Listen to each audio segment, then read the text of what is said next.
Welcome back guys, bienvenue sur Aduhire. Ubu noneho ngiye kukugezaho amategeko 7 yatuma ubasha kugabanya ibicece, ibinyenyanza bikagenda bikirukanka. Aya niyo mategeko yonyine azagufasha niba ufite ikibazo cy'inda ibyibushye. Turabizi ko iyo umuntu afite ibicece, ibinyenyanza, umubiri we uba umubwira ko hari ikintu kitagenda rwose agomba kwitaho.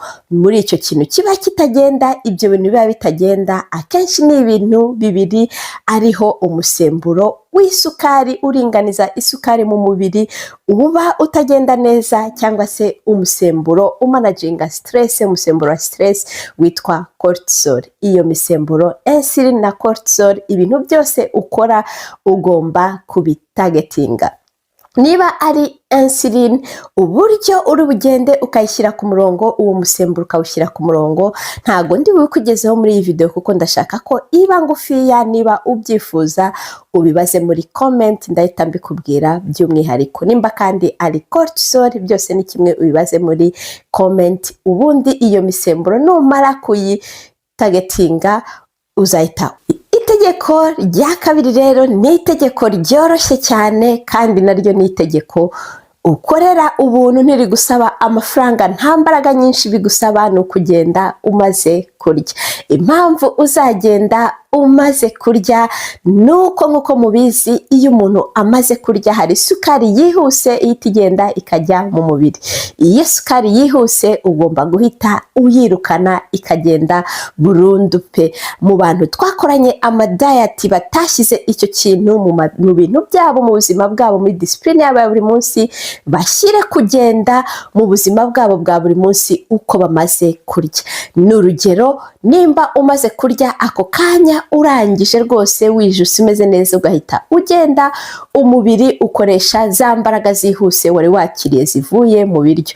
Uzafate umwana umuhe fanta, namara kuyinywa mu minota mikeya, niba ari yicaye yitonze uzamubona ari kwirukanka, kuko fanta yamuhaye za mbaraga zihuse rwose, azahita yirukanka umuyoberwe. Nawe rero iyo umaze kurya, ibyo umaze kurya byose hari isukari yihuse ihita iza mu mubiri wawe, iyo ngiyo ugomba guhita uyirukana ako kanya. Noneho mu gihe utuje, umubiri wawe ukaza kubona umwanya wo kujya muri bya binure, ukagenda ukabikoreshamo imbaraga. Ubu noneho iminota twayongereye muri uyu mwaka ni hagati y'iminota 20 na 30. Nubikora buri munsi inshuti yanjye, diet iyo ariyo yose waba uri gukora, ibiro bizihuta. Ku bantu badashoboye kugenda hanze, hari amatapi wagura ukajya ubasha kugenda uri mu rugo iwawe. Nubishobora uzayigura niba ufite ubushobozi. Iryo ni itegeko rya kabiri. Itegeko rya gatatu nuko rwose kuri channel ya Aduhire, abakunzi bose ba Aduhire, tumaze kutaryagagura, tumaze gushyira umubiri wacu ku murongo. Rya tegeko rya mbere ryo gustabiliza insuline, iryo ngiryo twamaze kurigeraho. Ntago turyagagura kuri iri tegeko rindi rije, tuzarya 2 cyangwa se 1 ku munsi. Inshuti yanjye, ntago ukeneye kugira ngo ugire amafunguro, ushyire amafunguro mu mubiri wawe 3 ku munsi. Ako ni kenshi, 3, 4, 5 uryagagureho. Aho tugeze ubu ngubu, umubiri wacu turawutegeka urye 2, cyangwa se nubishobora ugeze kuri ya level yo hejuru y'abantu babishoboye, urye 1 ku munsi. Nuko turubigenze umwaka wose. Noneho ntago ari amezi 2, ntago ari iminsi 3, oya, turarya 2 ku munsi umwaka wose. Inshuti yanjye, nizere ko uzabishobora, kandi niba utarabishobora ku buryo warya 2 ku munsi, ugende ukore cyane, wibande kuri rya tegeko rya mbere ryo gustabiliza insuline na cortisol, ubishyire ku murongo. Itegeko rindi rero rikurikiyeho ni itegeko nimero ya 4, nuko saa moya ntago rwose twongera kurya saa moya zageze.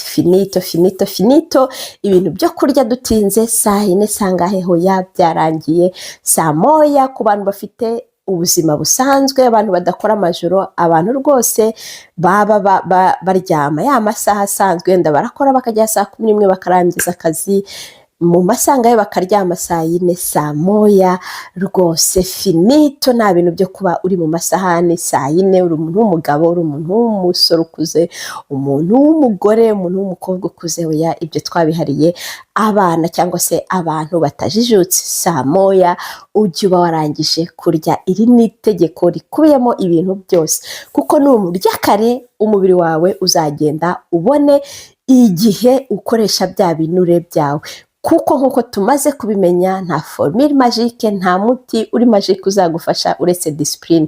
Saa moya niba warangije kurya, ubwo saa moya ugiye kugenda hagati ya saa moya n'igice kugera saa mbiri nibwo uri kugenda hanze cyangwa se kuri ya tapi yawe, noneho ukaza kujya mu buriri nka saa yine, akaba ariyo sawa yo kujya mu buriri. Urumva umubiri wawe uzaba ufashije, uzaryama igifu kituzuye. Icya mbere uzasinzira neza, nusinzira neza wa musemburo cortisol uzaba uri kuwugabanya, kuko murabizi ko wongera inda, ibicece, ibinyenyanza. Ntago ari icyo gusa, kandi nijoro nuryama umubiri wawe uzakura imbaraga mu binure, kuko igifu kizaba cyabonye umwanya wo gusya ibiryo, imbaraga zihuse, sukari yihuse umubiri wayikoresheje. Inshuti yanjye, iryo tegeko rya 4 ni inshingiro ryo kugira ngo ugabanuke ibicece, ibinyenyanza. Iri tegeko rero rindi rya 5 ni kureba ikintu cy'ingenzi cyitwa vitamine D, ukamenya ko wabonye vitamine D ihagije, ariva mu biryo, ariva ku zuba. Abagenda n'amaguru bo mu Rwanda, vitamine D rwose yo ku zuba mujye muyishakisha, mugende n'amaguru, ni ubuntu. Twe rwose dufite umugisha tuyibonera ubuntu, kandi dufite umwaka wose tubona izuba. Abantu baba hanze bashake supplement, bashake suprema, rwose izabafasha, umubiri wabo uzabashimira. Iyo mvuze vitamine D nyivugira hamwe na magnesium, kuko nufata magnesium izagufasha kugira ngo umusemburo wa cortisol ugabanuke mu mubiri wawe. Magnesium ushobora kubona nyinshi mu mboga cyane cyane z'icyatsi, ariko rwose nkanjye ubwanjye ku giti cyanjye mfata supplements za magnesium, kuko ziramfasha singire stress nyinshi mu mubiri wanjye. Ubishoboye nawe uzarebe ko hari icyo izo supplement zagufasha. Irindi tegeko rero rya kangahe? Rya 6, ari ryo tegeko naryo rifasha umubiri wawe ukakubwira ngo merci beaucoup cyangwa se thank you. Ni ya masaha 36 rwose, ya masaha maze kuba nka formule kuri Aduhire Channel. Utariye nshuti yanjye, nta kintu na kimwe ushyize mu mubiri wawe. Aya masaha 36, ikiza cyayo ni uko umubiri uragenda ugakaraba, za nyama zo mu nda zikoga, bya bicece ukagenda ubigabanya byihuse.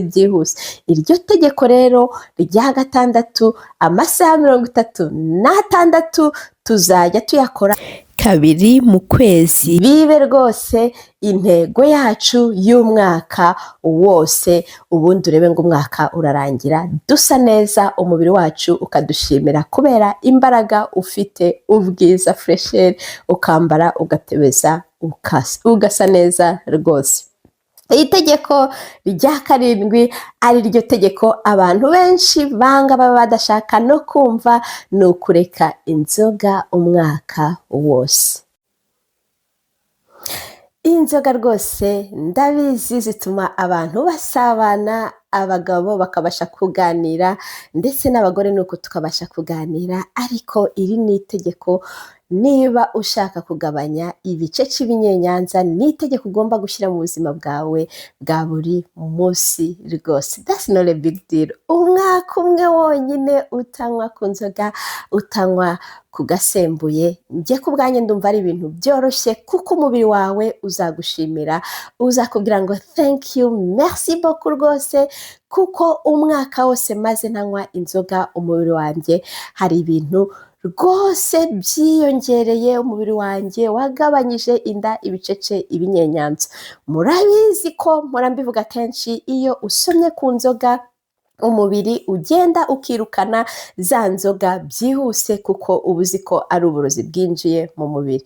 Inshuti yanjye, nimba umubiri ari uko ubifata ukaba uzinywa buri cyumweru cyangwa se hari n'uzinywa buri munsi, ubundi ukirirwa uvuga ngo inda ngo ndiri imbere ngo umubyibuho uranyishe, ntago mbizi icyo ushaka, ariko nimba unywa inzoga cyane ntago inda izagabanuka mu gihe uyifite. Nimba utayifite ni amahirwe, ufite umubiri rwose ureyaje isa neza ku nzoga, ariko niba uyifite ukaba unywa inzoga ntaho inda izajya, uburozi bwihuse uzajya uhita ubusohora, umwijima wirukanke ubisohore, kandi uwo mwanya ukoresha gusohora inzoga ni umwanya umubiri wagombye gukoresha kugira ngo usohore ibice cy'ibinure byo ku nda bigende.